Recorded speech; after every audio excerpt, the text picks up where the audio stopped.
Famous psychologist and father of cognitive behavioural therapy, Dr. Aaron Beck said, "It's our interpretation of a situation, not the situation itself, that triggers reactions. Cognitive behavioural therapy changes our behaviour by altering the way that we think." In this video, I'll be showing you how our thoughts, behaviours and emotions interact together to create the social anxiety-ridden lives that we experience. I'm Neil and I struggle with social anxiety for more than 2 decades. On this channel, every week, I'll be bringing you the best methods and strategies that I've used in my own life to feel more confident. Our thoughts, emotions and behaviours are all constantly interacting with and influencing one another, and the situations that trigger many of the automatic negative thoughts that we experience are often outside our conscious awareness. If we pay attention to our thoughts, then they can have so much power because they can influence how we feel about ourselves and the world around us. If we normally think positively, then we'll probably have a more positive view of the world, but if we constantly have negative thoughts, then these over time can really put us down. For example, say you've got a party coming up in a few days and you're having a lot of anticipatory anxiety about going.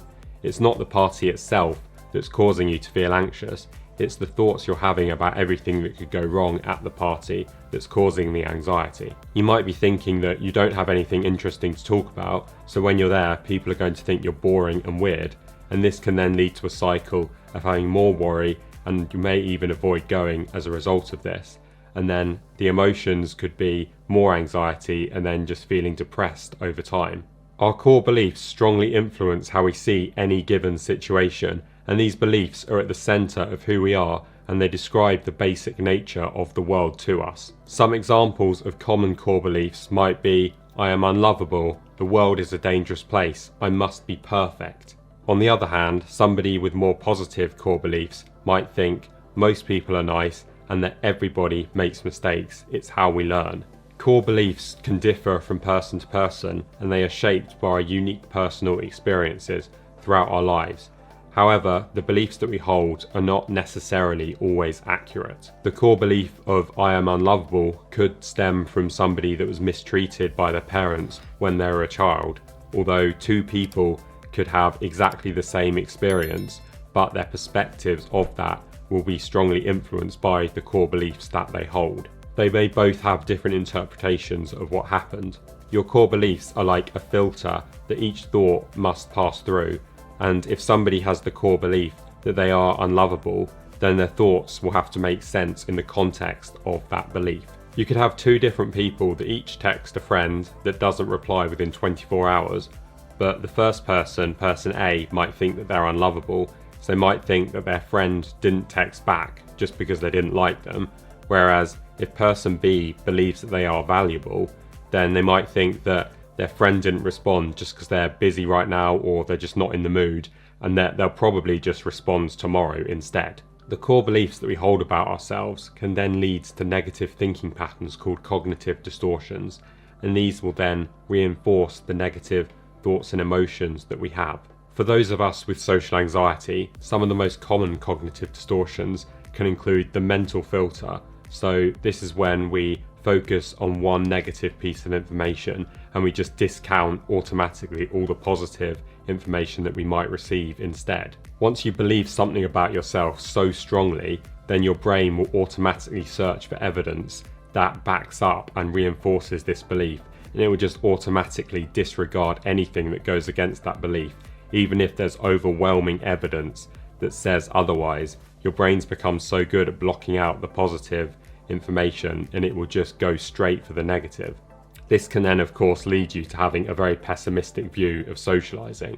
So you may have a very small negative comment from a friend and then you just dwell on that constantly, whereas you completely block out all the years of positive experiences that you've had with them. Another distortion is mind reading, and this is a really common one, and it's one that I'm working on myself really hard to deal with. And this is when we just automatically assume that we know exactly what the other person is thinking, even though we have little to no evidence to actually back this up. There may sometimes be some evidence that backs this up, but most of the time we just automatically assume the worst and jump to a negative conclusion.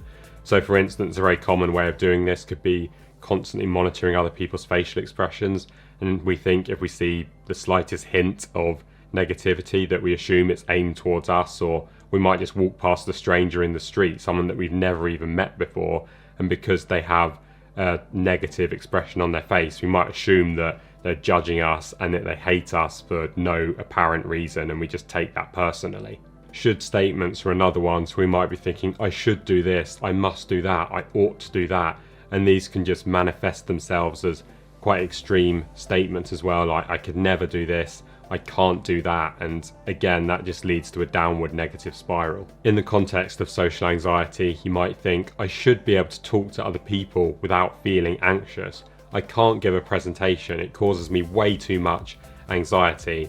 And the more we repeat these to ourselves, our brain will just latch onto them, they'll just become very automatic, and it can be quite a difficult cycle to escape from. Going back to the cognitive triangle, these thoughts can then affect our behaviours, which can then lead us to feel anxious when we're faced with one of these so-called dreaded scenarios. If you have negative core beliefs, then these can lead to cognitive distortions, which will then lead to the automatic negative thoughts that we have, which will then lead ultimately to the social anxiety that we experience. One way of dealing with these negative thoughts that we experience is through cognitive restructuring.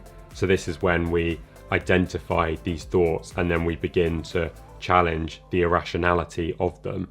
Thanks to neuroplasticity, our brain is malleable, and it means that we can literally make changes to the physical pathways in our brains over time.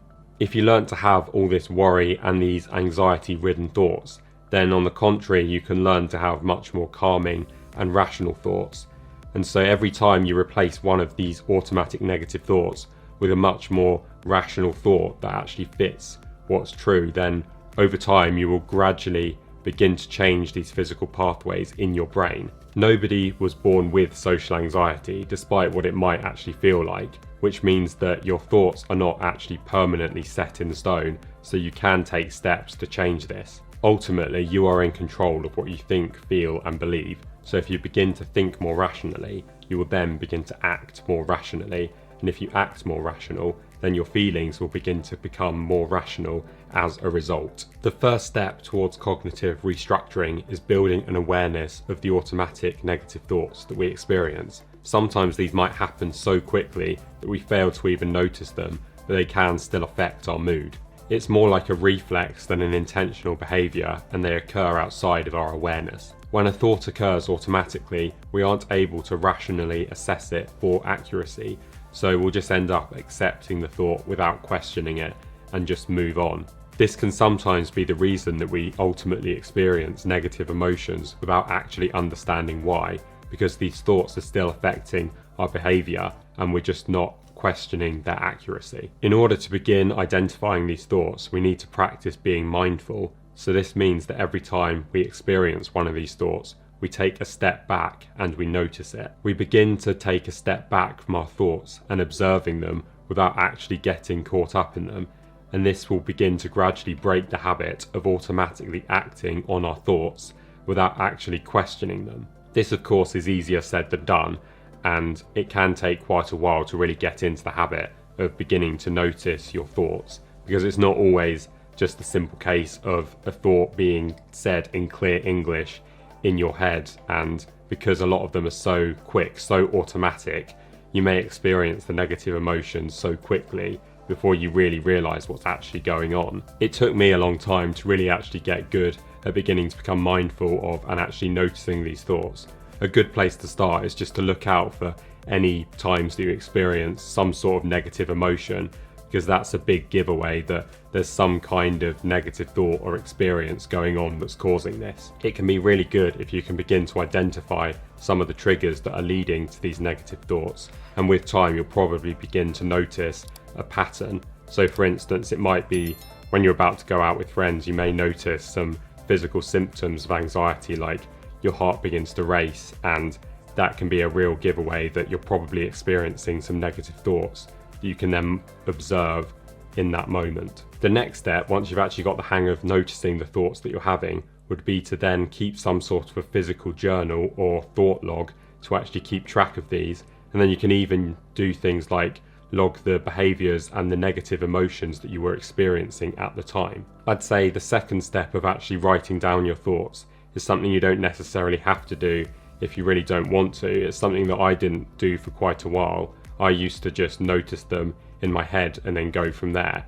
But it can be really useful to get things down on paper, and it's actually something that I've started doing recently. I keep physical logs of them, because if you do that, then you'll actually find that most of the thoughts you have are more or less the same. There's only so many thoughts. They may crop up in slightly different ways, but ultimately it's only going to really be the same dozen or so thoughts that you're really experiencing about each social situation. The final step is to begin to actually challenge these thoughts. You may actually find that with some of the thoughts that you have, just simply the mere awareness of them is enough to actually deal with them, and you'll find you don't actually need to do anything else. But there will be a lot of thoughts where you will have to try and see them from a different perspective, and that's what you need to do next. With some thoughts, you must repeatedly challenge them in order to reduce their impact. But when you do this, you want to start by going more neutral before you actually go positive, because if you start by making highly positive statements, then that's probably going to be too much for your brain to actually accept, and it will just disregard the thought. Cognitive restructuring takes time, so every time that you identify a negative thought, you need to use the technique over and over again until eventually it becomes a habit and the thought will really change for the better. By constantly catching these thoughts and reframing them, then you're beginning to interrupt the fire and wire connections in your brain, and with enough time, your brain will be able to accept what you say because it's rational. As an example, if you keep telling yourself that you can't be the center of attention, instead you could say something like, right now, maybe being the center of attention feels like it's a bit much for me, but perhaps in a couple of months' time, I'll find it a lot better as I keep doing it more and more. Maybe it's not such a big deal after all. I'd say that cognitive restructuring is one of the staples of overcoming social anxiety, and it's the bread and butter of cognitive behavioural therapy. It's something that took me a couple of years to really get the hang of, but now that I've been doing it for such a long time, I find that most of the thoughts that I have, that I'll automatically question them and turn the tables on them if I know that it's a negative thought that I don't want to be having. Just because I've been doing it so long, it's become such an automatic habit for me. Our brains are neutral objects, and everything that we say to it, it will interpret literally. So if we keep telling ourselves that we are fearful of a particular situation, then we're just continuously reinforcing the idea that when we're in that situation, we will be fearful. This is one of the reasons why that you may have been exposed to a situation hundreds, if not thousands of times, and yet you still feel anxious after doing it, because you constantly tell yourself that you hate it, you can't do it, it makes you feel anxious, so your brain will keep believing that even though you may be doing a perfectly good job. In order to overcome these fears, then we need to change our thoughts and behaviours. So for instance, with something like public speaking, if we keep telling ourselves it's horrible, we hate doing it, we hate being the centre of attention, then we'll constantly think it's scary because we're always reinforcing our own fears.